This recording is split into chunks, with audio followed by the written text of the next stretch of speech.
똑똑하고 확실하게 신박하고 기발하게 예비 창업자도 이해하고 30년차 사업자도 납득하는 열쇠로 가는 길. 텍스로드. 안녕하세요. 박지연 세무사입니다. 강재혁 세무사입니다. 오늘은 상속세 및 증여세법 제42조의 3 재산 취득 후 가치 증가에 따른 이익의 증여율제에 대해서 살펴보겠습니다.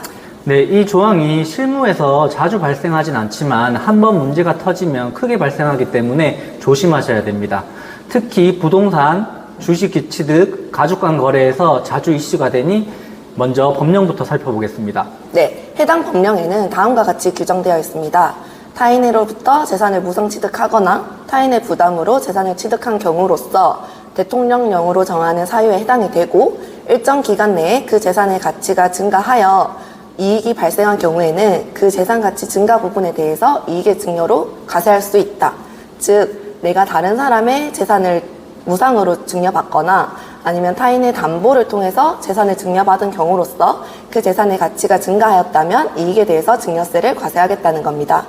여기서 중요한 게 대통령령인데 어떤 경우가 여기에 해당하는지는 시행령에서 구체적으로 정하고 있습니다.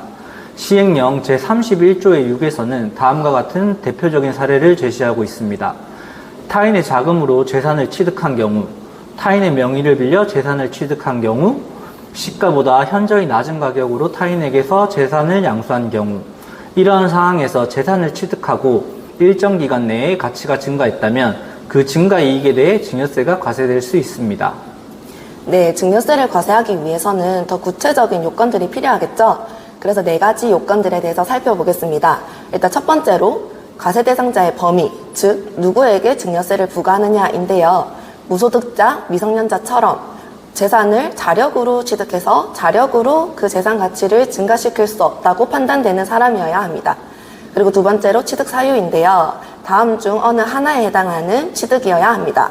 첫 번째, 특수관계인으로부터 무상 취득하는 경우, 두 번째, 특수관계인의 내부 정보로 유상 취득하는 경우, 세 번째, 특수관계인의 자금 또는 담보를 이용하여 재산을 취득하는 경우. 세 번째로 취득 후 5년 이내 다음 사유 중 하나로 인해 가치가 증가해야 합니다. 개발 사업의 시행, 형질 변경, 공유물 분할, 토지 개발, 인허가 등 비성자 주식의 상장, 그 밖의 유사한 사유. 재산 가치 상승 요건으로는 3억 원 이상 증가 또는 재산 취득가액 플러스 일반 가치 증가 플러스 기여분 대비 30% 이상 가치가 상승한 경우입니다. 마지막으로 특수관계가 없는 경우에도 증여세를 부과할 수 있는데요. 거짓 또는 부정한 방법으로 증여세 회피가 인정되는 경우에는 특수관계가 없더라도 증여세를 부과할 수 있습니다. 이 경우 5년을 초과하여 재산 가치가 증가하여도 증여세를 부과할 수 있는데요. 보통 특수관계가 없는 경우에는 증여세를 부과하지 않지만 해당 법령에서는 비특수관계인에 대한 기여에 대해서도 규정을 함으로써 좀 더 엄밀히 판단하고자 한 겁니다. 위 요건들을 모두 충족해야만 실제로 증여세가 부과될 수 있다는 점이 중요합니다. 단순히 주식 가치 또는 부동산 가치가 올랐다고 해서 과세할 수 없습니다. 그리고 최근 대법원 판례에서 해당 법령과 관련된 중요한 해석이 있었는데요. 그 내용은 다음과 같습니다. 상속세 및 증여세법 제42조 제4항에서 재산가치 증가 사유로 법인의 재산가치가 증가함에 따라 해당 법인의 주주가 주식가치 증가의 이익을 얻은 경우로서 재산가치 증가 사유와 주식가치 증가분 사이에 인과관계가 있다면 그 이익도 증여세를 과세할 수 있다. 이때 취득한 재산과 재산가치 증가 사유의 직접적 대상이 되는 재산이 동일하지 않다는 이유만으로는 과세 대상에서 제외할 수 없다로 판단하여 원심의 판단을 깨고 파기환송한 중요한 사례입니다. 이 사건은 납세자가 법인 주식을 취득한 후 5년 이내에 법인이 개발 사업을 시행하면서 주식 가치가 상승하여 증여세를 과세한 사례입니다. 해당 사례는 워낙 쟁점이 치열하여 대법원까지 상고한 소송입니다.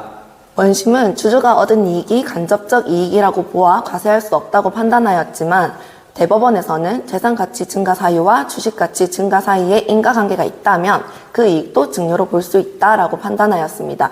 즉, 법인의 재산가치가 상승하면서 그 주식을 가진 개인이 이익을 얻었다면 그 부분에 대해서도 증여세를 과세할 수 있다고 본 거죠. 다만 이 판례에서는 모든 개발 사업을 해당되는 건 신축이라고 본 건 아니고요. 아파트 준공처럼 단순한 건축물 신축은 세법상 개발 사업으로 보기 어렵다는 내용입니다. 즉, 행정청의 개별구역 지정고시 등 절차를 수반하는 토지개발 사업 수준이어야만 세법상 재산가치 사유로 인정한다는 내용입니다. 이런 엄격한 요건 아래에서만 주식가치 상승에 대해서도 증여세를 부과할 수 있는 거예요. 단순히 주식가치 상승이 아니라 취득 경위, 개발 계획의 실질, 자금 출처 등 종합적으로 판단하여야 합니다. 결론적으로 상증법 제42조의 3을 적용 시 각각의 가세 요건이 충족돼야 하며 특히 재산가치 증가 사유의 성격을 입증하는 게 핵심이 됩니다. 특히 비상장 주식의 취득의 경우 개발 계획이 예정되어 있는 내부 정보를 통한 부동산 거래가 있을 때는 신중한 검토가 필요합니다. 과거에는 눈에 보이는 온천 개발, 부동산 개발이 주류로 과세되었다면 요즘은 다양한 고변칙적인 거래가 많아 실무진에서 더 많은 주의가 필요한 항목이기도 합니다. 네, 오늘 내용을 바탕으로 구독자 여러분들이 증여 과세가 되지 않는 방법을 찾으시길 바랍니다. 다음에 더 좋은 내용으로 찾아뵙겠습니다. 그럼 오늘 영상은 여기서 마치도록 하겠습니다. 영상이 도움이 되셨다면 구독과 좋아요 부탁드리겠습니다. 이상 강재혁 세무사 박지은 세무사였습니다. 감사합니다. 감사합니다.